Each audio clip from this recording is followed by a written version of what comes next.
প্রতি নিঃশ্বাসে নাম তোমার লেখা আমার প্রভু দয়াময়। মানুষ আবার ওনার এই গজল শুনে কমেন্ট করতেছে মাশাআল্লাহ, আলহামদুলিল্লাহ, অনেক ভালো, হাবিজুবি বক্কর চক্কর অনেক কিছু। মানে মানুষের রুচি কোন লেভেলে গেলে কোন জায়গায় আলহামদুলিল্লাহ লিখতে হয়, কোন জায়গায় গালাগালি করতে হয়, এটাই মানুষ ভুলে যায়। একটু দেখেন, জাস্ট দেখেন আপনারা।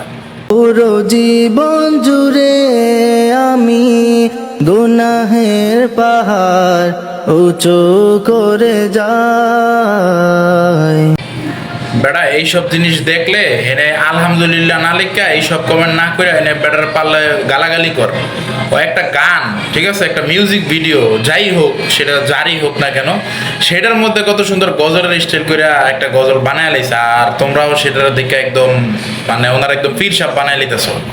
মানে মানুষের বিবেক বুদ্ধি যায় কবে ঠিক হইব। বাঙালি আসলে জাতিটাই এরকম, কোন একটা কিছু পাইলে একদম এটারে মানে লাড়াচাড়া দিয়া দিব। কি লিগে যে কি হইতেছে, কোন জায়গায় লাড়াটা দিতে হইব, আর কোন জায়গায় চিনি ছাড়া দিতে হইব, কোন জায়গায় চিনি দিয়া দিতে হইব, এইটাই এখন পর্যন্ত শিখলো না, বুঝলো না। ও ও ও ও।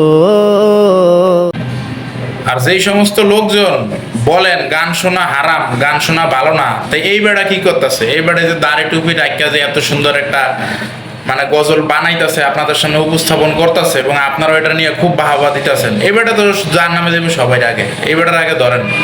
এই বেটা তো পুরো শয়তানের আপন স্বাস্থ্য ভাই।